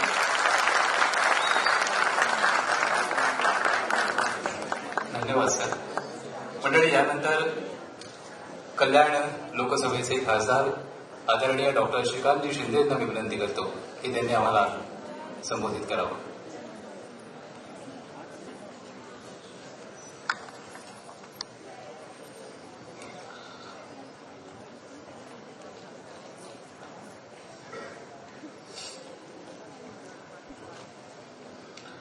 आज कोकण मराठी साहित्य परिषद यांच्या माध्यमाने मराठी युवा साहित्य संमेलनाचं या ठिकाणी आयोजन केलेलं आहे. सरांना मी सांगितलं इतके सगळे मोठे दिग्गज इथे बसले असताना मला भाषण देऊ नका, कारण की आताच मुनगेकर सर बोलले आणि मुनगेकर सरांनंतर मी बोलणार आणि समोर बसलेले साहित्यिक आहेत. साहित्यिक जेव्हा असतात तेव्हा सगळं बोलून मोजून बोलावं लागतं. जास्त या ठिकाणी मी बोलणार नाही, पण या कार्यक्रमाला उपस्थित पद्मश्री मधुमंगेश कर्णिक साहेब, त्याचबरोबर माझे राज्यसभेचे सदस्य मुनगेकर साहेब, त्याचबरोबर महाराष्ट्र राज्याचे कॅबिनेट मंत्री उदयजी सामंत,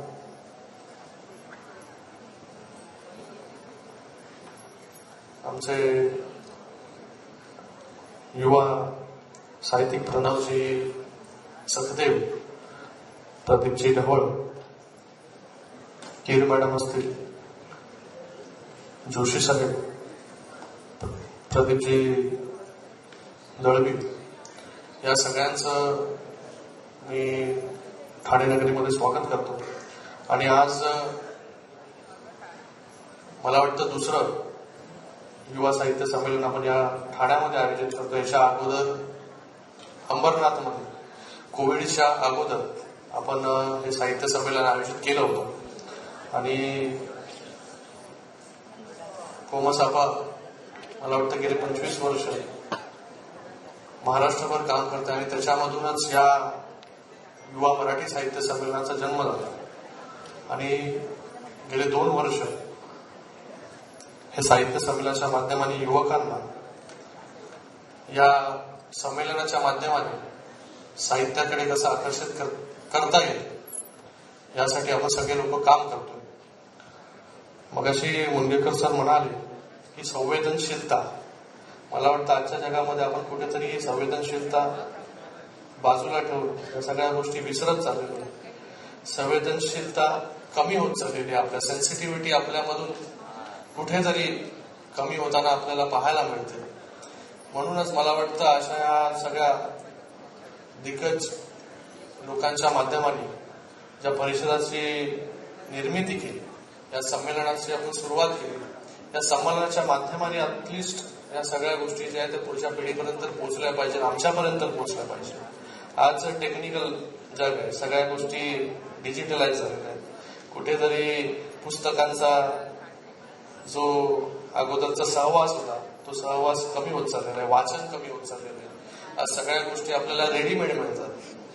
न्यूज जरी वाचायचे असतील तर अगोदर आपण न्यूजपेपर वाचवतो, पेपर वाचवतो, पण ज्या वर्तमानपत्र वाचवतो, आज सगळ्याच गोष्टी शॉर्टकटमध्ये लगेच रेडीमेड टीव्हीवरती आपल्याला पाहायला मिळतात आणि त्या सगळ्या तोडून मोडून आणि त्याच्यामध्ये कुठलाही मला वाटतं दर्जा जो अगोदर आपल्याला मिळत होता त्याच्यातून माणूस समृद्ध होत होता.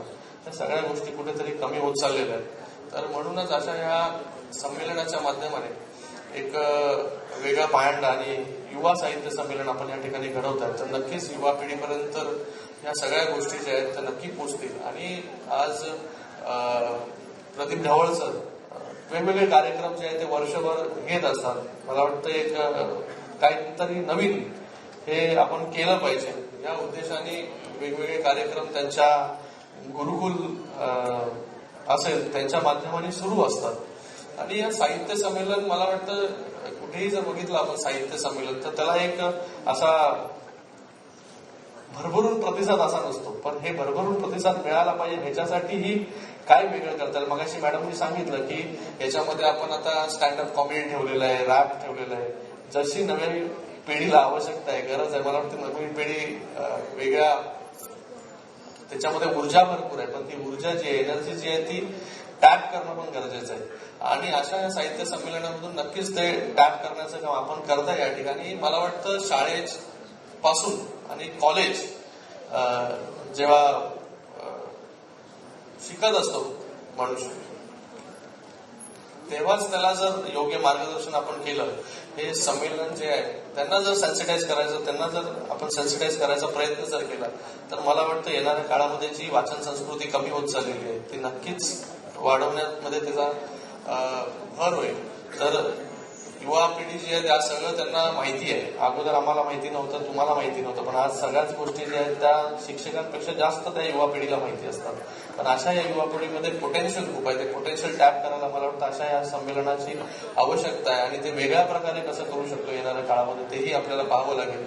तर ढवळ सरांचं मी इथे आणि त्याचबरोबर मधुमंगेश कर्णिक साहेबांचं इथे खूप खूप धन्यवाद व्यक्त करतो की आपल्या माध्यमाने जी चळवळ गेली 25 वर्ष सुरू आहे ती येणाऱ्या काळामध्ये युवा पिढीच्या माध्यमाने अजून वर्षानुवर्ष सुरू राहील अशी अपेक्षा व्यक्त करतो. आणि पुन्हा एकदा आपल्या सगळ्यांना खूप खूप इथे शुभेच्छा देतो. आणि येणाऱ्या या 2 दिवसामध्ये आज आणि उद्या या सगळ्या ठाणेकरांना एक वेगळी पर्वणी जी आहे ती या साहित्य संमेलनाच्या माध्यमाने नक्कीच मिळेल अशी अपेक्षा या ठिकाणी व्यक्त करतो. आपले सगळ्यांचे पुन्हा एकदा स्वागत करतो, अभिनंदन करतो. जय हिंद, जय महाराष्ट्र. यानंतर मी कोकण मराठी साहित्य परिषदेचे संस्थापक विश्वस्त म्हणून ज्यांनी काम पाहिलेलं आहे आणि ज्यांच्या संकल्पनेतनं खऱ्या अर्थानं हे संपूर्ण वृक्ष उभा राहिलेला आहे असं मधुमंगेश कर्णिक यांना मी आपलं मनोगत व्यक्त करण्याची विनंती करते. मित्रांनो, मी भाषण करणार नाही हे प्रदीपने आधीच सांगितलं होतं. असं समजा की आता सुरू झालेलं माझं भाषण उद्या संध्याकाळपर्यंत चालणार आहे. प्रतिनिधी हे व्याख्यान, हे अधिवेशन, हे संमेलन, हेच माझं भाषण आहे. प्रत्येक वक्त्याच्या मुखाने बोलत आहे,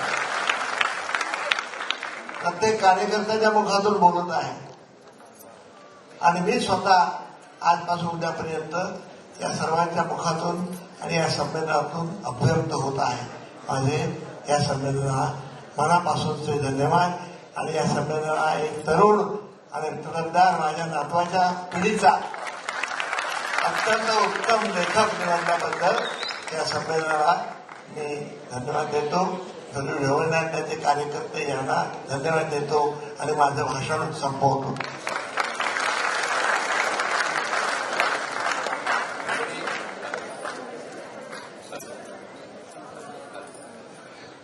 हॅलो मंडळी, आदरणीय मधुबाई सुरुवातीला म्हणाले त्याप्रमाणे खरोखरच त्यांच्याकडनं मिळणारे आशीर्वादाचे 2 शब्द सुद्धा आज प्रणव काय किंवा येणाऱ्या पुढच्या सगळ्या साहित्यिकांसाठी आवश्यक आहेत. म्हणून तुमच्याकडनं हे शब्द ऐकणं हे आज महत्वाचं होतं. यासाठी एक आग्रहाची अशी विनंती तुम्हाला आज मी केली आणि खूप खूप आभार. असाच आशीर्वाद पुढे राहू दे, त्याबद्दल फारच तुमचे आभार मानतो. मंडळी, यानंतर मी विनंती करतो आजच्या कार्यक्रमाचे प्रमुख पाहुणे आणि खऱ्या अर्थानं युवा पिढीशी आणि संपूर्ण महाविद्यालय विद्यार्थ्यांशी खऱ्या अर्थानं मनानं जोडले गेलेले उच्च शिक्षण मंत्री उदयजी सामंत सरांना की त्यांनी आम्हाला मार्गदर्शन करावं. या युवा साहित्य संमेलनाच्या अध्यक्षस्थानी असलेले विचारानं ज्येष्ठ असलेले आदरणीय प्रणवजी सखदेव, कोकण मराठी साहित्य परिषदेचे सर्व आदरणीय मधुबाई, अध्यक्षा नमिताताई खीर, त्यांनी मला खास करून या कार्यक्रमाला बोलवलं ते ढवळ सर, व्यासपीठावर उपस्थित असलेले या विभागाचे लोकप्रिय खासदार आदरणीय श्रीकांतजी शिंदे, मुणगेकर सर, रमेश गिरसाहेब, ज्योतिताई ठाकरे, व्यासपीठावरील स्वागताध्यक्ष नरेशजी म्हस्के, सर्व सन्माननीय मान्यवर, उपस्थित बंधुवाडी भगिनी. अशा कार्यक्रमांमध्ये टाळ्या 2 प्रकारच्या असतात याची मला कल्पना आहे. म्हणजे मधुबाईंना पडलेली टाळी ही उत्स्फूर्त टाळी होती, ही एक प्रकारची असते. आणि दुसरी टाळी, तुझा आता आम्हाला वैताग आलाय, तू खाली जाऊन बस, अशी दुसरी टाळी असते. त्याच्यामुळे ती टाळी पडायच्या अगोदर मी त्या खुर्चीत जाऊन बसणार आहे.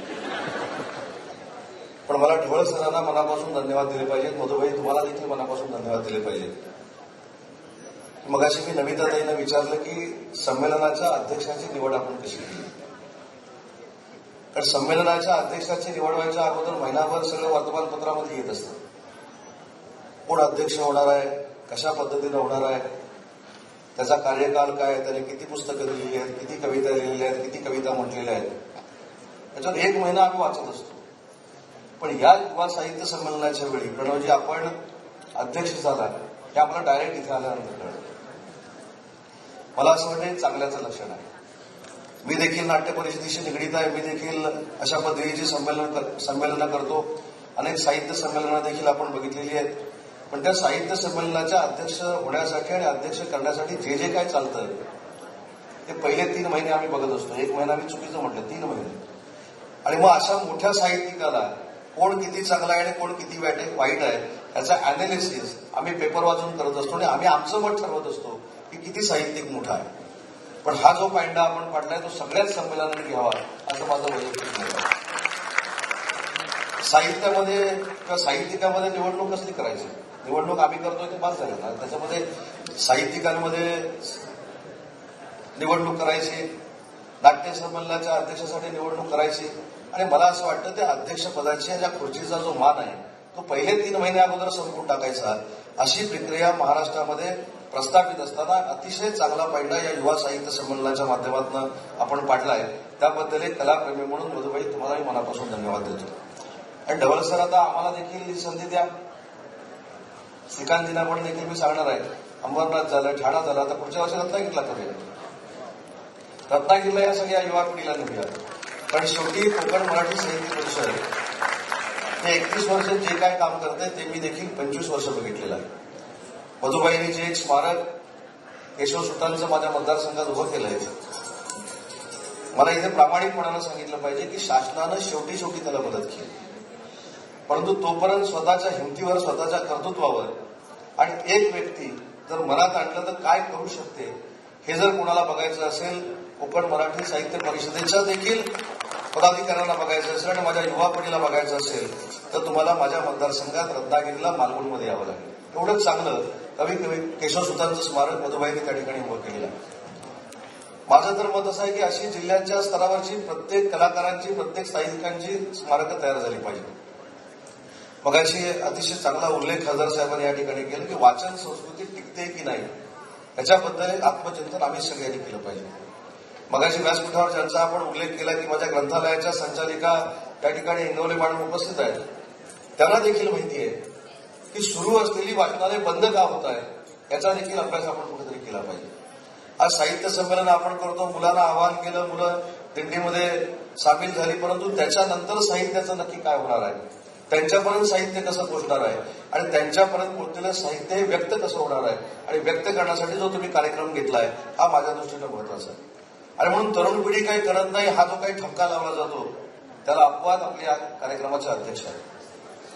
कारण तरुण पिढीनं इंजिनियर झालं पाहिजे, डॉक्टर झालं पाहिजे, IT क्षेत्रामध्ये पुढे गेलं पाहिजे, हे सगळं ठीक आहे, पण या महाराष्ट्राची संस्कृती आणि परंपरा जपण्याचं काम हे महाराष्ट्राचं साहित्य करत आहे आणि त्याच्यामध्ये आज युवा पिढी सहभागी होते हे आमच्या सगळ्यांच्या दृष्टीनं अतिशय महत्वाचं आहे. आणि मला असं वाटतं की महाराष्ट्राचं हे चांगल्याचं लक्षण आहे.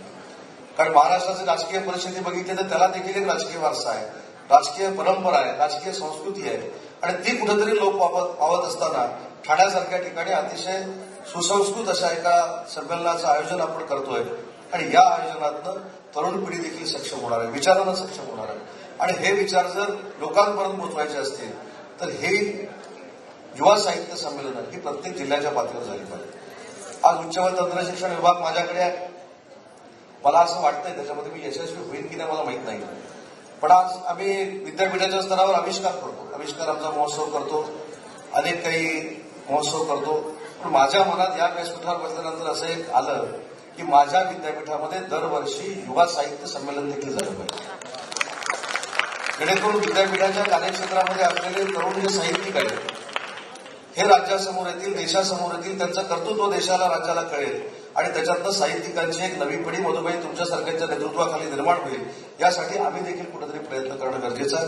परंतु साहित्य संमेलनाची परवानगी जर विद्यापीठामध्ये घ्यायची झाली तर राज्यपालांची परवानगी लागते. राज्यपालांकडे मी प्रस्ताव पाठवेन, जास्त वेळ गेला तर मी मधुबाई तुम्हाला घेऊन जाईल, मुणगेकर साहेबांना घेऊन जाईल, कारण हल्ली तिथं फाईल गेल्यानंतर जास्त दिवस थांबण्याचा आमचा अनुभव आहे. आणि म्हणून साहित्यामध्ये तरी युवा साहित्य संमेलन मंजूर करताना तरी फाईल ठेवू नये ही विनंती आपण सगळ्यांच्या वतीनं करू.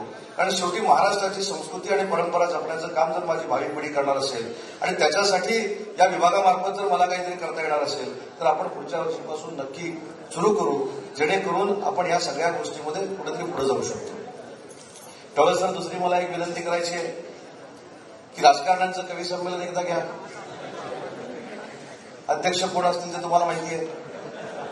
आम्ही पण मी नाव घेतलं नाही, मी नाव घेऊन माझी कुठं चौपट येईल असं मी काही करत नाही, नाव तुम्ही घेतलं. त्याच्यामुळं राजकारणी देखील सध्या कवी बनत चाललेले आहेत, त्यांना देखील चळवळी घ्यायची आता इच्छा व्हायला लागलेली आहे आणि म्हणून त्यांना देखील ठाणेकरांनी श्रीकांतजी आपण चांगल्या पद्धतीने एक व्यासपीठ तयार करावं आणि तो देखील अध्यक्ष आपण दोघांनी नेमूया. तिथं देखील इलेक्शन घ्यायची गरज नाही, डवळसर अध्यक्ष कोण असणार तुम्हाला माहिती आहे. पण मला असं वाटतं की राजाश्रय जर अशा साहित्याला द्यायचा असेल तर राजकारण्यांनी देखील पुढे आलं पाहिजे, राजकारण बाजूला ठेवून आलं पाहिजे. मी अनेक कार्यक्रम आपले पालकमंत्री, नगरविकास मंत्री एकनाथ शिंदे साहेबांचे बघतो, श्रीकांतजींशी बघतो, आरोग्यापासून साहित्यापर्यंत काम करण्याची इच्छा ती नुसती व्यक्त करत नाही तर त्याची अंमलबजावणी देखील या महाराष्ट्रामध्ये, या जिल्ह्यामध्ये करताना आम्ही सगळ्यांनी बघितलेलं आहे. आणि म्हणून भाषणातनं आपण कायमस्वरूपी म्हणतो की प्रत्येक कलेला किंवा साहित्याला राजाश्रय असला पाहिजे. मला असं वाटतं की ठाण्यामध्ये त्याची तुम्हाला कमतरता नाही, पूर्ण राजाश्रय हा तुम्हाला लाभतोय. म्हणून अशा पद्धतीचे युवा संमेलनं या ठाण्याच्या ठिकाणी होऊ शकत आहेत आणि यासाठी मला असं वाटतं की आता भविष्यामध्ये पुढे काहीतरी जाणं गरजेचं आहे.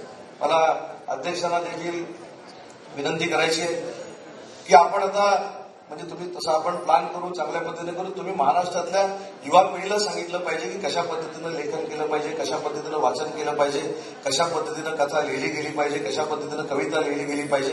हा ठीक आहे, हा ठाण्यापुरता कोकणापुरता कार्यक्रम मर्यादित आहे.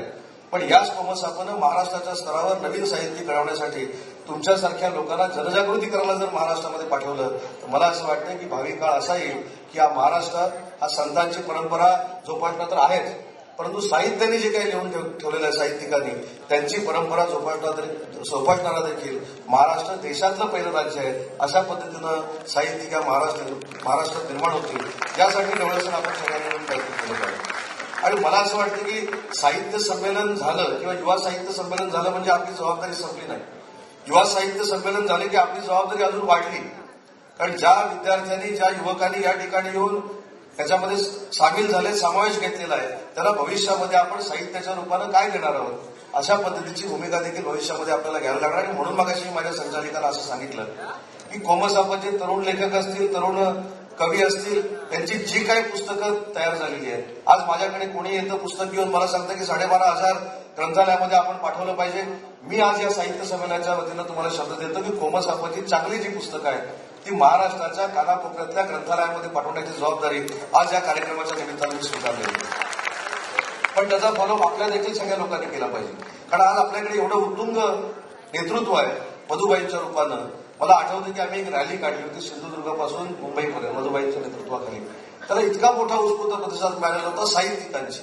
साहित्य नक्की काय आहे, साहित्यातनं काय निर्माण होतं, कशा पद्धतीनं पिढी निर्माण होते, या सगळ्या गोष्टी त्या ठिकाणी आम्ही सांगितलेल्या होत्या. आणि म्हणून मला असं वाटतं की ही चळवळ आहे आणि ही चळवळ नुसती कोकणापुरती मर्यादित न ठेवता, जरी आपलं नाव कोकण मराठी साहित्य परिषद असलं तरी आम्ही पूर्ण महाराष्ट्राचं काहीतरी देणं लागतो या भावनेतनं जर महाराष्ट्रामध्ये फिरलो, महाराष्ट्रामध्ये जनजागृती केली तर नागपूरच्या टोकापासून म्हणजे चांद्यापासून मांद्यापर्यंत मधुबाईने एक आगळं वेगळं वातावरण साहित्यामध्ये निर्माण केलं आणि त्याचं भाग्य आपल्या सगळ्यांना मिळालं असं कुठेतरी आपल्या नशिबी येईल. आणि म्हणून मला असं वाटतं की अतिशय चांगल्या पद्धतीचा कार्यक्रम डवळसर तुम्ही आणि तुमच्या सर्व सहकार्याने या ठिकाणी केला. आणि नुसता केला नाही, सगळ्यांना त्याच्यामध्ये सामावून घेतलं. माझा तर उल्लेख मगाशी असं केला की महाविद्यालयात विद्यार्थ्यांचे माझे चांगले संबंध आहेत. कशामुळे माहिती आहे तुम्हाला? मी फक्त परीक्षा रद्द केली म्हणून, बाकी काही नाही. ती जर परीक्षा रद्द केली नसती तर उदय सामंतला महाराष्ट्रात कोणी ओळखलंच नसतं. त्याच्यामुळे मला देखील विद्यार्थ्यांना एक विनंती करायची की परीक्षा रद्द करणं, परीक्षा ऑनलाईन करणं. आता मी मुद्दाम माझं मी ट्विटर बघत होतो, इथे बसल्या बसल्या मला 3-4 मेसेज आले. आणि काय सल्ला दिलाय विद्यार्थ्यांनी मला, तर साहित्य संमेलन करण्यापेक्षा माझी एक्झाम ऑनलाईन करा. आता हे बघा, युवा साहित्य संमेलनापेक्षा एक्झाम ऑनलाईन करायला लागतं. पण मला विद्यार्थ्यांना एक विनंती करायची आहे की आपण महाराष्ट्रातले विद्यार्थी आहोत. आपण कुठच्या संकटाला घाबरत नाही. ज्यावेळी संकट होतं त्यावेळी तुमच्या पालकांचा मान ठेवून, तुमचा सगळ्यांचा मान ठेवून आम्ही ऑनलाईन एक्झाम केल्या, वेळ पडली तर एक्झाम रद्द देखील केल्या. पण या साहित्य संमेलनामध्ये आपण संकल्प करूया की आपण महाराष्ट्रातले सुसंस्कृत महाराष्ट्रातले विद्यार्थी आहोत. ज्यावेळी संकट येईल तेव्हा मी असेल, शिंदेसाहेब असतील, श्रीकांतजी असतील, आम्ही जो काही विद्यार्थ्यांसाठी निर्णय घ्यायचा तो घेऊ. पण जी काही परंपरा आपली आहे, प्राध्यापकांचा आणि विद्यार्थ्यांचा संवाद झाला पाहिजे, त्याच्यातच चांगली पिढी घडली पाहिजे, या दृष्टिकोनातून देखील विद्यार्थ्यांनी आता काम केलं पाहिजे. मी अनेक ठिकाणी जातो.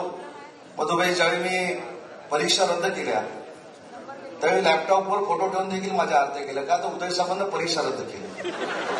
म्हणजे मी काय कुठचा किल्ला जिंकला असता किंवा बॉर्डरला जाऊन काय केलं असतं तर ठीक आहे, पण ही मानसिकता आहे ती अशा कार्यक्रमातून बदलू शकते.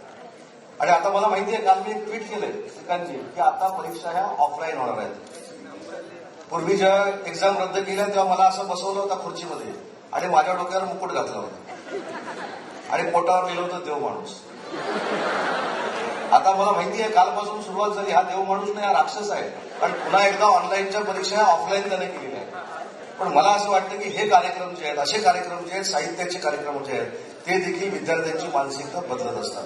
आणि म्हणून माझ्यापेक्षा अध्यक्ष चांगलं सांगतील की जर साहित्य बसायला लागलो तर त्या साहित्याचे काय 3-13 होऊ शकतात हे आपल्याला देखील माहिती आहे. आणि म्हणून शिक्षणाचे देखील ऑनलाईनवर काय 3-13 भविष्यामध्ये होऊ शकतात याची जाणीव देखील युवा पिढीला असली पाहिजे. आणि म्हणूनच मुलांची मानसिकता बदलण्यासाठी, विद्यार्थ्यांची मानसिकता बदलण्यासाठी आणि विद्यार्थ्यांना आपण नक्की महाराष्ट्रामध्ये राहतोय हे सांगण्यासाठी अशा कार्यक्रमाची आवश्यकता या 7-8 वर्षात तर फारच जाणवायला लागलेली आहे. त्याचा वेगळा कोणी अर्थ घेऊ नये. 7-8 वर्ष म्हणजे 2 वर्ष करोना गेलं नाही तर तुम्हाला असं वाटायचं केंद्रातलं सरकार आल्यानंतर अशी वेळ आली, असं काही म्हणत नाही. पण या 7-8 वर्षामध्ये मुलांची बघण्याची मानसिकता, त्यांचं वागणं हे खरोखरच पालकांच्या नेतृत्वाखाली चांगलं वागत असतील म्हणून त्यांची मानसिकता जी झालेली आहे, काही आघातामुळे असेल, काही राजकीय गोष्टींमुळे असेल, काही आजारांमुळे असेल, ही आपल्याला अशाच कार्यक्रमामधून बदलावी लागेल. आणि म्हणून मला मधुबाईला मनापासून एक कार्यकर्ता म्हणून धन्यवाद दिले पाहिजेत की अशा कार्यक्रमाचं नियोजन हे आजही कोकणाच्या व्यासपीठांवर होतंय. आणि भविष्यामध्ये श्रीकांतजी मगाशी नव्हते म्हणून परवानगी मागत होतो की आता 2 वेळा तुमच्याकडे झाला तर तिसऱ्या वेळेस तुम्ही माझ्या पाहुणचाराला रत्नागिरीमध्ये या. पुढच्या वेळी हा कार्यक्रम आपण रत्नागिरीमध्ये घेऊ. पाहिजे तर नरेश मस्किनाचं आपण स्वागताध्यक्ष करू, तरी काही माझी अडचण नाही. पण हे कार्यक्रम प्रत्येक जिल्ह्याच्या ठिकाणी जर झाले तर त्या ठिकाणी एक नवीन साहित्यिकांची ऊर्जा निर्माण होऊ शकते. आणि त्यासाठी आपण सगळ्यांनी मिळून कार्यरत राहूया एवढीच सूचना माझा विनंती या ठिकाणी करतो. पुन्हा एकदा आमचा आदर सत्कार केला त्याबद्दल मनापासून धन्यवाद देतो. आणि अतिशय आदर्शवत अशा कार्यक्रमाला महाराष्ट्र शासनाच्या वतीने मनपूर्वक शुभेच्छा देतो आणि सांगतो जय हिंद जय महाराष्ट्र.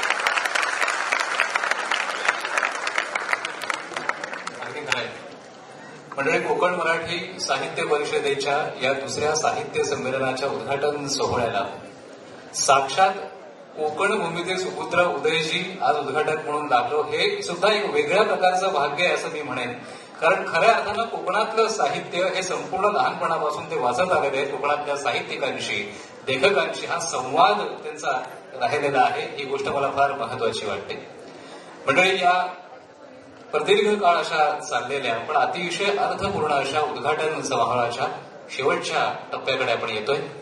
यानंतर विनंती करतो जयू भटकरजींना की त्यांनी आभार प्रदर्शन करावं.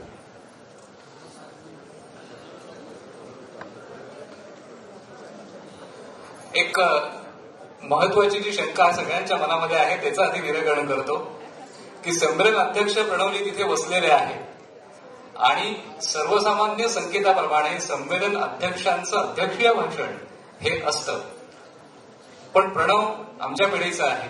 त्यांनी आवर्जून सांगितलं की असं सगळ्या दिग्गजांच्या समोर काही मनोगत व्यक्त करणं, भाषण व्यक्त करणं यापेक्षा मला तुमच्याशी समोर संवाद साधायला आवडेल. म्हणून प्रणवचं आपण नंतर मुलाखतीच्या रूपाने त्यांच्याशी संवाद साधणार आहोत. झालं समाधान?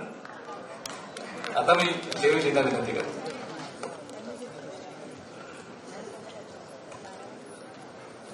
निमंत्रित देवी आणि सज्जन, सर्वसाधारणपणे आभार हा एक वृक्ष सोबस्कार असतो. आदरणीय मधुबाईंना एक सुखद भेट या निमित्तानं कोमसापच्या परिवारातले आम्ही त्यांचे विद्यार्थी देऊ इच्छितो. मधुबाई 22, 23 आणि 24 एप्रिलला उदगीरला अखिल भारतीय मराठी साहित्य संमेलन 95 होत आहे. आदरणीय सावंतसाहेब, आम्ही आमच्या पत्रकार परिषदेमध्ये असं सुतोवाच केलं होतं की हे कोकण मराठी साहित्य परिषदेचं केवळ उपक्रम असणारं संमेलन नाही. तो सुतोवाच केलेला संदर्भ असा होता की या संमेलनामध्ये आमच्या 2 दिवसाच्या आज आणि उद्याच्या अनेक नवोदित कवी भविष्यातले सहभागी होत आहेत. तर या नवोदित कवींमधले अनेक सत्र कवी संमेलन जे आहेत मित्रांनो, आणि तुम्हालाही आनंददायक एक सुखद घटना आहे.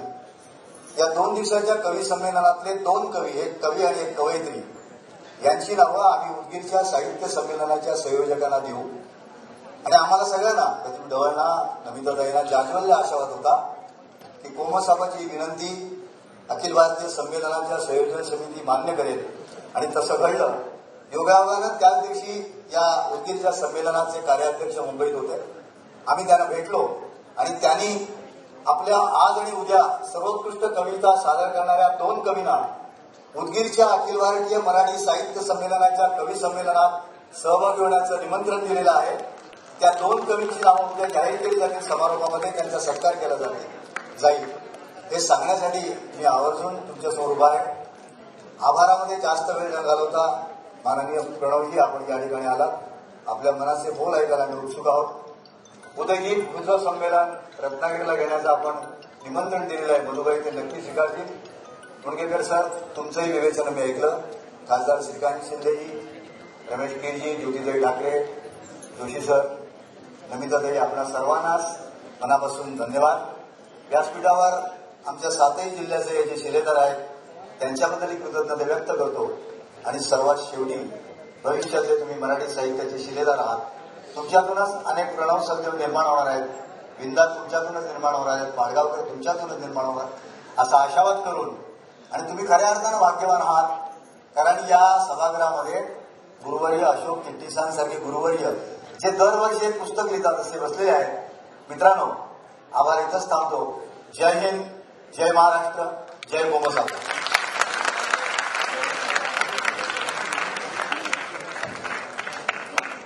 आभार प्रदर्शन झालं असलं तरी सुद्धा एक परंपरा म्हणून साहित्य संमेलनाची अध्यक्षांनी 2 मिनिटं आपलं मनोगत व्यक्त करावं. त्यानंतर त्यांचे विचार आपण सविस्तरपणानं मुलाखतीतून ऐकणारच आहोत.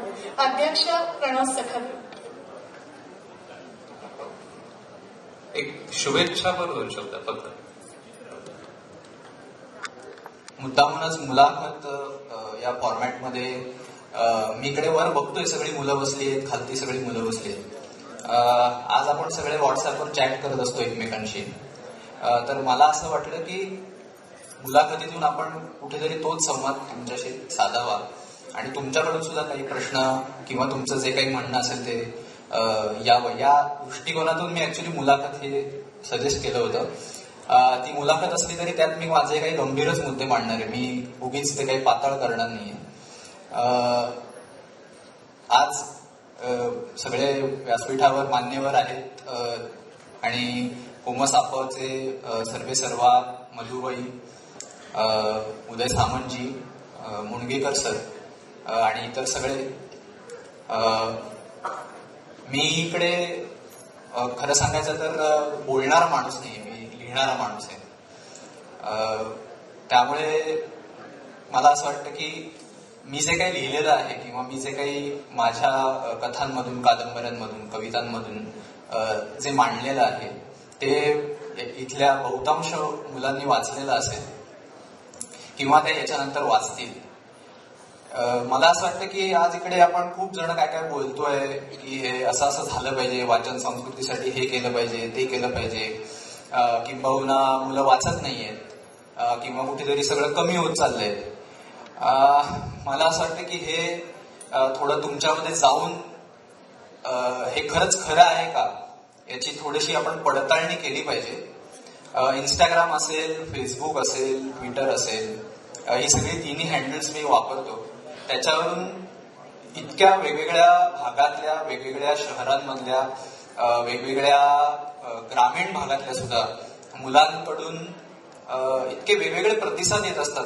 कादंबरी, कथा किंवा दुसरं कुठलंही एखादं पुस्तक, मी जे काही ट्रान्सलेटेड पुस्तकं केली ती वाचून मला असं वाटतं की असं जे लोकांना खूप वाटतंय की तरुण पिढी काही वाचत नाही, तरुण पिढी काही करत नाही, तरुण पिढी वाचनापासून थोडीशी लांब चालली आहे, तर ते काही प्रमाणात खोटं आहे. फक्त ह्याच्यातला एक मोठा प्रॉब्लेम असा झालाय किंवा एक मोठी त्रुटी अशी आहे की आपण सतत मुंबई पुणे इतकाच विचार करतोय. मुंबई पुणे या परिघाबाहेर खूप मोठा महाराष्ट्र आहे, आणि आज जर का वाचनाची म्हणा, सांस्कृतिक म्हणा, साहित्यिक म्हणा, एनर्जी, एक ऊर्जा असेल तर ती या परिघाच्या बाहेरच सगळ्यात जास्त आहे. आणि मला लेखक म्हणून असं वाटतं की ही जी एनर्जी आहे, ही जी ऊर्जा आहे, ती एक लेखक म्हणून, एक जबाबदार नागरिक म्हणून, एक विचारी माणूस म्हणून आपण टॅप केली पाहिजे. आपण ती कुठेतरी तिच्यापर्यंत आपण गेलं पाहिजे. कारण इथे उदयजी बसलेले आहेत, बहुतांश जिल्ह्यांमध्ये किंवा तालुक्यांच्या ठिकाणी आज पुस्तकांची दुकानं नाही आहेत. त्यांच्यापर्यंत पुस्तकं जाणार कशी जर पुस्तकांची दुकानच नसतील तर मला असं वाटतं की या माध्यमातून मी त्यांना विनंती करतो की काहीतरी आपण एक योजना घेऊन त्या मुलांपर्यंत, तरुण पिढीपर्यंत किंवा अगदी प्रौढ वाचकांपर्यंत सुद्धा ज्यांना या वाचनाची भूक आहे मुंबई पुण्याच्या पलीकडच्या, तिथपर्यंत आपण आज गेलं पाहिजे. कारण उद्याची उद्याचं मराठी साहित्य किंवा उद्याचं मराठी संस्कृती जी काय आहे ती टिकवणारी सगळी जी पिढी आहे ती तीच पिढी आहे. त्यामुळे मला असं वाटतं की एक लेखक म्हणून सुद्धा आणि एक सांस्कृतिक कार्यकर्ता म्हणून सुद्धा या सगळ्या विद्यार्थ्यांपर्यंत गेलं पाहिजे. मगाशी उदयजी म्हणाले की पुढचं साहित्य संमेलन आपण रत्नागिरीला करू. अक्षरशः खूप स्वागतार्ह अशी ही गोष्ट आहे, कारण तिकडेच आज खरं तर खूप मोठ्या प्रमाणावर आपण जाण्याची गरज आहे. तुम्ही आज सगळे इतक्या मोठ्या उपस्थित संख्येनं इथे आला आहात. मगाशी मी बघत होतो काही मुली एप्रन वगैरे घालून येत होत्या, कदाचित त्या कॉलेजवरून येत असतील. ह्याच्यानंतर आपण डायरेक्ट 1-to-1 संवाद साधणारच आहोत. पण मला मधुबाईंनी विनंती केली की एक 5 मिनिटं अध्यक्षीय भाषण म्हणून आपण बोलूयात. माझे जे काही मुद्दे आहेत, जे काही तुम्हाला सांगायचं आहे ते मी याच्यानंतरच्या मुलाखतीमधून सांगणारच आहे. अनेक प्रश्न तुमच्या मनात असणार आहेत, त्याबद्दल मला बोलायचं आहे. पुन्हा एकदा मी कोकण मराठी साहित्य परिषदेचे मनपूर्वक आभार मानतो की त्यांनी इतक्या लहान वयामध्ये मला या युवा साहित्य संमेलनाचं अध्यक्षपद दिलं आणि तुमच्यापर्यंत माझे विचार पोहोचवण्याची एक संधी मला मिळाली. पुन्हा एकदा मी सर्व टीमचे, कोमसापाच्या सर्व टीमचे आभार मानतो. आणि मला खूप आवर्जून एक गोष्ट इथे सांगावीशी वाटते की जर आपण ही कार्यक्रम पत्रिका बघितली, म्हणजे दीपा ठाणेकर मॅडमशी मी सतत संपर्कात होतो, त्यांना सुद्धा मी म्हणालो की एरवी जे साहित्य संमेलन होतात त्या साहित्य संमेलनापेक्षा कितीतरी हटके कार्यक्रम आज या 2 दिवस आपल्याला बघायला मिळाले. स्टँडअप कॉमेडी असेल, रॅप असेल. रॅप हा खूप मोठा साहित्य प्रकार आहे, आपण त्याच्याकडे अजून तेवढ्या गांभीर्यानं बघतच नाही. म्हणजे कृष्णवर्णीय अमेरिकन्स असतील, त्यांनी आपले सगळे विद्रोह, आपलं सगळं दुःख, आपल्या सगळ्या वेदना रॅपमधून मांडलेल्या आहेत. किंबहुना धारावी सारख्या मुंबईच्या जवळ असलेल्या जी वस्ती आहेत त्याच्यात सुद्धा भरपूर रॅपर्स आहेत की जे व्यवस्थेविरोधात काही गोष्टी मांडण्याचा प्रयत्न करत असतात. काव्याचा एक तो वेगळाच प्रकार आहे, ते इकडे होणार आहे. किंवा ट्रान्सजेंडर व्यक्तीची इथे एक मुलाखत होणार आहे. अशा प्रकारे खूप वेगवेगळे आणि जरा हटके कार्यक्रम होणार आहेत. त्याबद्दल मी या सगळ्या टीमचे खूप मनापासून आभार मानतो आणि मी इथे थांबतो. आणि आपण मुलाखतीतून पुन्हा एकदा भेटणारच आहोत आणि गप्पा मारणारच आहोत. धन्यवाद. धन्यवाद आणि आभार. मंडळी, उद्घाटन सोहळ्याचा हा भाग इथे आपण आता संपन्न करतोय. मान्यवरांचे मनपूर्वक आभार. आणि लगेचच या ठिकाणी ताबडतोब रंगमंच व्यवस्था बदलून इथे झाल्यानंतर आपण लगेचच या मुलाखतीला पुढच्या सुरुवात करणार आहोत. मी सगळ्याच मान्यवरांना विनंती करतो की त्यांनी सभागृहामध्ये पुढच्या भागामध्ये स्थानापन्न व्हावं, म्हणजे आपण लगेचच या मुलाखतीला सुरुवात करणार आहोत. सगळ्यांचे पुन्हा एकदा मनपूर्वक आभार. धन्यवाद.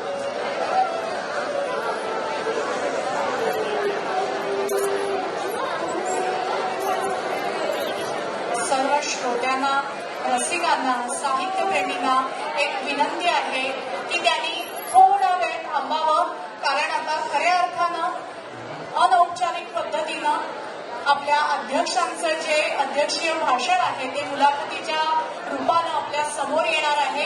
त्यामुळे सर्व रसिकांना विनंती आहे की त्यांनी आपापल्या जागी स्थानापन्न राहावं. रंगमंचाची व्यवस्था जी आहे ती 2 मिनिटांमध्ये बदलण्यात येईल.